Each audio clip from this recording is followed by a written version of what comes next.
Imagine a bomber that could fly 3,300 miles, far enough to threaten Allied fleets across the Pacific. Now, imagine it burst into flames if a single bullet grazed its wings. This is the story of a polarizing machine, a marvel of range and a nightmare of vulnerability. Welcome to Historical Digs, where today we uncover the story of the Mitsubishi G4M, a bomber that came with groundbreaking range and one deadly flaw: the Range Gambit. In the spring of 1939, as Imperial Japan laid plans to dominate the Pacific, its admirals faced a logistical nightmare. The ocean's vastness, stretching over 64 million square miles, demanded a bomber capable of striking targets thousands of miles from home. With no overseas bases to refuel, range wasn't just a feature they wanted, it was the only feature they wanted. Enter the Mitsubishi G4M, a machine born from desperation, engineered to fly farther than any bomber of its era. But to achieve this, its designers would have to make a Faustian bargain. Range would come at the expense of survival. The Pacific's sheer scale dictated Japan's strategy. Unlike Germany's land-based Luftwaffe, Japan's navy needed a bomber that could leapfrog islands, strike distant fleets, and return, a feat requiring at least 3,300 miles of range. Mitsubishi's lead engineer, Kiro Honjo, was handed this task. His team knew the laws of physics were unforgiving. Every pound of armor plating or self-sealing fuel tanks, standard on Allied bombers like the B-25A, would cost precious miles. The solution? Strip the G4M to its bare bones. Before we dig deeper into the G4M Betty, hit that like button and subscribe to Historical Digs. Your support helps us unearth the lost stories of history's most ingenious war machines. The bomber's wings became a masterpiece of reckless innovation. Engineers discarded protective layers and instead integrated a colossal 1,700 gallons of fuel across the wings. These weren't tanks inside the wings, they were the wings. Thin aluminum skin, barely 1.5 millimeter thick, encased volatile aviation fuel, leaving crews essentially strapped to two giant firebombs. A single bullet could ignite a chain reaction, yet Honjo reportedly defended the design, arguing distance is our armor. Test pilots were less optimistic. During trials, one veteran flyer reportedly refused to board the G4M, calling it a flying sake barrel, a death trap waiting for a spark. But the Imperial Navy's obsession with range silenced dissent. Self-sealing tanks, which used rubber layers to close bullet holes, were rejected. They added 900 pounds, slashing range by 400 miles. Even the crew's 7.7 millimeter machine guns were deemed too heavy. Some early models carried just a single tail gun. The G4M's final specs read like a suicide note. No crew armor, no engine protection, and escape hatches so poorly placed they were practically useless. Its sole virtue was its ability to fly beyond the enemy's reach, or so the planners hoped. When the G4M debuted in 1941, its early missions seemed to vindicate the gamble. On December 10th, just 3 days after Pearl Harbor, dozens of G4Ms and G3Ms launched from Saigon and ambushed the British warships Prince of Wales and Repulse off Malaya. Flying in coordinated waves, some at high altitude, others just above sea level, they dropped bombs and torpedoes with brutal precision, sinking both vessels in under 2 hours. It was a historic first, capital ships destroyed solely by air power at sea. The G4M's range had rewritten naval warfare, but its crews paid a hidden toll. Survivors of those early raids reported harrowing near misses. Survivors of early raids reported fuel fumes seeping into the cabin during long flights, leaving crews dizzy and nauseated.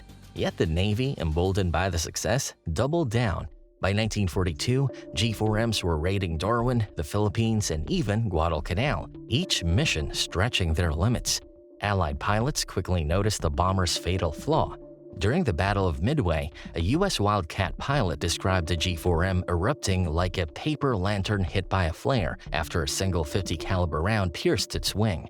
Intelligence reports soon circulated. The G4M had a 60% loss rate on unescorted missions, but Japan's war machine, already straining under resource shortages, had no alternative. Factories churned out G4Ms at a frenzied pace, their assembly lines prioritizing speed over safety. The G4M's design philosophy stood in stark contrast to Allied bombers. While American B-25Js boasted multiple machine guns and crew armor, the G4M's blueprint reflected Japan's wartime ethos of sacrifice, prioritizing mission success over crew survival. Engineers even omitted a fire extinguisher to save weight. In the cockpit, pilots relied on a grim calculus: outfly the enemy or burn. By 1943, the G4M's early triumphs faded as Allied fighters adapted. Hellcats and Corsairs, armed with cannons and incendiary rounds, turned sorties into slaughter. Yet Japan kept sending G4Ms into battle, not out of arrogance, but necessity. The bomber's range remains unmatched, and in a theater where distance dictated dominance, the gamble endured. For the crews, every mission became a dice roll. Would they reach their target or become a fireball over the Pacific? The G4M's story begins here, at the intersection of ambition and hubris. It was a machine designed to conquer an ocean, yet it couldn't outrun the laws of physics or the inevitability of fire. Anatomy of a flying tinderbox. It's important to understand that the Mitsubishi G4M didn't just burn, it detonated. Allied pilots quickly learned that a single well-placed round could transform the bomber into a fireball so violent it resembled a magnesium flare. But this wasn't bad luck, it was physics. Every design choice, from wing structure to oxygen tank placement, turned the G4M into a floating stoichiometric equation, a perfect balance of fuel, oxygen, and ignition waiting for a spark. To understand why we call it the one-shot lighter, we must dissect its blueprint of doom. The bomber's wings were a pyromaniac's dream. Unlike Allied aircraft, which housed self-sealing fuel tanks wrapped in layers of rubber and reinforced steel, the G4M's 1,700 gallons of fuel were sheathed only in paper-thin aluminum. Engineers had essentially crafted giant Molotov cocktails into the airframe. When a bullet pierced the wing, high-octane avgas didn't merely leak, it aerosolized, mixing with oxygen to create a volatile vapor cloud. A single tracer round or even static electricity could ignite it, triggering an explosion that ripped the wing off in seconds. But the wings were just the opening act. The G4M's fuselage hid another death trap. Oxygen tanks lined it to support high-altitude operations, but during combat, they became deadly. When ruptured, they turned the cabin into a blowtorch. Crews had no fire extinguishers, they'd been omitted to save weight, and escape hatches were bolted shut to preserve cabin pressure. Survivors described men vaporizing midstream as infernos consumed them. Then there was the tail. The GM's rear gunner sat in a plexiglass bubble nicknamed the suicide seat. With no armor plating or structural support, the position offered a 90-degree view of incoming bullets. Tail gunners faced disproportionately high casualty rates, with many killed before completing their fifth mission. Their fate was so certain that some crews began leaving the seat empty, gambling that reduced weight might marginally improve their odds. Allied pilots exploited these flaws with ruthless precision. By 1943, U.S. Navy fighters like the F-6F Hellcat were armed with API, armor-piercing incendiary rounds, designed to ignite fuel vapors on contact. A standard attack pattern emerged: dive from above, strafe the wings, then watch the G4M unzip like a firework. Allied pilots reported that G4Ms often erupted into fireballs, leaving little debris.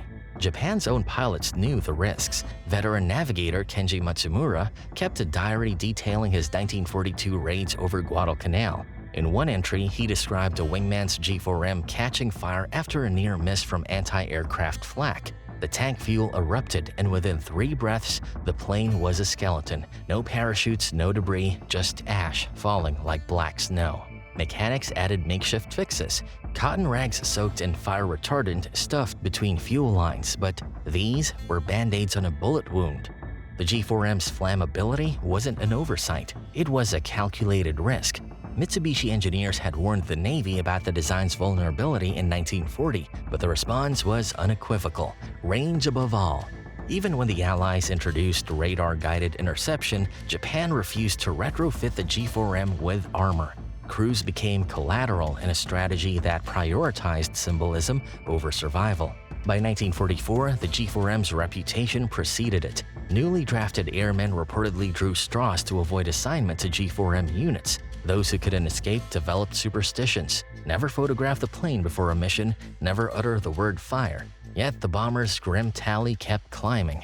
Of the 2,435 G4Ms built, over 1,300 were lost in combat, many to catastrophic fires caused by fuel tank explosions. The math was irrefutable. The G4M wasn't just a bomber, it was a crematorium with wings.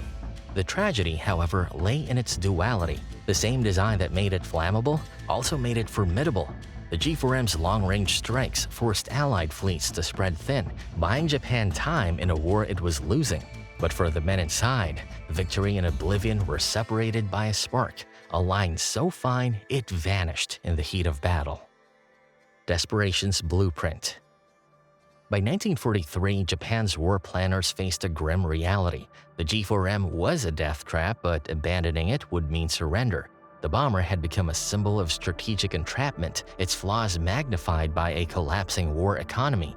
Retooling factories for a redesigned aircraft would take years Japan didn't have. Aluminum shortages forced engineers to scavenge beer cans and cooking pots for scrap, while fuel rationing grounded entire squadrons. The G4M, for all its faults, was the only bomber that could still reach Allied fleets, and Tokyo's propagandists knew it. The government doubled down, framing the G4M as the Yamato Damashi incarnate, a machine embodying sacrifice for the emperor. Pilots were told their deaths would bloom like cherry blossoms, a poetic veneer for industrial fatalism. Production lines in Nagoya and Hiroshima churned out G4Ms at a frenetic pace, cutting corners to meet quotas. Rivets were replaced with glue, engine parts were recycled from crashed planes. Quality control evaporated. Wing seams allegedly split during taxi tests, but would be stamped airworthy anyway. The G4M's role in Admiral Yamamoto's assassination underscored its tragic duality. In April 1943, the architect of Pearl Harbor boarded a G4M for a morale tour of the Solomon Islands. U.S. codebreakers intercepted his itinerary, and 18 P-38 Lightnings ambushed his flight. Yamamoto's bomber, accompanied by 6 escorting Zeros, was ambushed by P-38s. The escorts, caught at low altitude, failed to intercept the attackers. Incendiary rounds tore through its wings and the plane spiraled into the jungle. The Admiral's charred watch, stopped at 7:45 a.m., became a metaphor for Japan's stalled war machine, a nation sacrificing its best minds to a design it couldn't fix. Yet the military kept ordering G4Ms. Why? The answer lay in a quirk of Japanese industry. Mitsubishi's production lines were too specialized to pivot. Restraining workers to build the superior G8N Renzan would have halted output for 6 months, a luxury Japan couldn't afford as B-29s firebombed its cities. The G4M became a stopgap that outlived its replacements. Even the Oka rocket-powered kamikaze planes designed in 1944 relied on G4Ms as launch platforms. Crews joked darkly that their planes had 2 missions: carry the Oka to its target or become the target. By 1945, attrition rates in some G4M units soared above 80%, with entire squadrons wiped out mid-mission. Teenage conscripts, given just 20 hours of flight training, were hurled into cockpits. Survivors recalled missions where entire squadrons vanished, their planes disintegrating before dropping a single bomb. Yet factories kept building them, not out of hope but habit. The G4M was no longer a weapon. It was a funeral rite, a mechanical seppuku for an empire in freefall. Legacy of a flawed icon. The G4M's post-war fate was as paradoxical as its design. U.S. engineers, sifting through charred wrecks, marveled at its range but recoiled at its fragility. One technical report noted the G4M as an extreme case of trade-offs gone too far, a cautionary example for Cold War planners. Post-war bombers prioritized range but incorporated advancements like pressurized cabins and self-sealing tanks, lessons learned from the G4M's failures. Even Japan's post-war pacifism bore its shadow. The nation renounced bombers entirely, opting for defensive jets. Yet the G4M's true legacy lay in its cautionary tale. Mitsubishi's engineers had known the risks, but wartime dogma stifled innovation. A 1952 MIT study dissected this tyranny of momentum. Once a flawed design enters mass production, institutional inertia makes correction impossible. The G4M's production is often referenced in studies of wartime design inertia, how flawed systems, once mass-produced, become nearly impossible to fix. The The few surviving G4Ms, displayed in museums, tell their own story. At the Smithsonian, the recovered G4M was so badly damaged by fire, corrosion, and neglect that most of the airframe required reconstruction. In Japan, the last intact G4M hangs in a Nagoya hangar, its wings still smelling of burnt fuel. Curators joked it's less a plane than a charcoal rubbing of one. Ironically, the bomber's flammability birthed advances in fire suppression. Post-war airlines adopted inert gas systems to neutralize fuel vapors, a direct response to the G4M's flying fireball reputation. Even its oxygen tank placement influenced safety protocols. Modern bombers isolate oxygen lines from fuel systems. Veterans' families still debate its role. Was it a symbol of futility or sacrifice? The G4M, flawed and fatal, became a symbol of human endurance, a reminder that even machines built to fail can inspire reluctant heroism. But what do you think? Was the G4M a necessary evil or a disastrous miscalculation? Let us know your take in the comments below. Don't forget to like, subscribe, and hit that bell to join us on the next historical dig. Until then, remember, history is full of hidden gems if you know where to dig.